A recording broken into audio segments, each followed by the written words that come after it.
This very brief video will be on the end of the Revolutionary War and the treaty between the colonists and Great Britain that ended that war. So let's see where we've been and where we are now. We've studied the battles of the Revolutionary War. Hopefully we remember that this is Cornwallis surrendering to George Washington at Yorktown, Virginia. And once the war is over, once the British have lost, what happens then? Well, usually treaties end wars. As you can see here, the Treaty of Paris. Now that should sound familiar. In 1763, 20 years before the Treaty of Paris of 1783, there was another Treaty of Paris. It ended a war as well. Can you remember the name of that war? If you said the French and Indian War, you would be correct.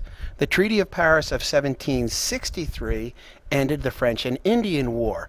Now the Treaty of Paris of 1783 is going to end the Revolutionary War. Now this painting is interesting. This is supposed to represent the British signing the treaty and ending hostilities between their nation and the new United States.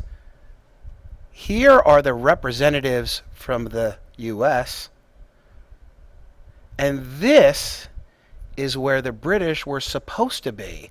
But they were so upset at losing the war, they just didn't show up for the painting.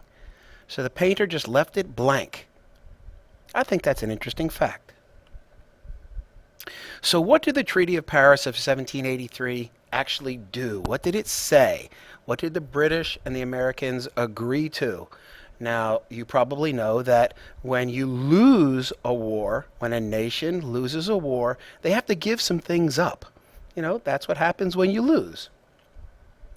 The first thing in the Treaty of Paris that was important was that it officially ended the Revolutionary War. Also, Great Britain has to recognize the independence of the United States.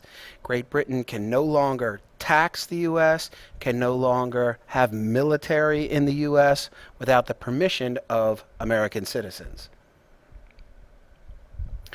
Very important, the Treaty of Paris establishes the western border of the United States at the Mississippi River. Now, if we take a look at this map here, you will see before the war, this was the colonies. And all of this was controlled by the British. Well, when the British lost, not only did they lose the colonies, which became independent and United States, but they also lost all this territory, all of the Ohio River Valley. Okay, so now the United States, in the Treaty of Paris, begins here on the Atlantic and extends all the way to the Mississippi River. Here's another graphic that will help you understand. Here's the original 13 colonies, and then the Treaty of Paris, which ended the Revolutionary War. The British lost all this territory to the United States.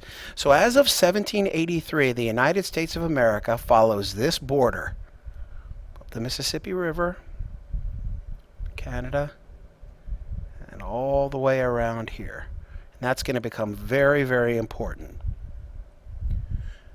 Of course, if you have any questions or you need clarification on anything, please see me or contact me through email, and I will do my very best to make things clear for you.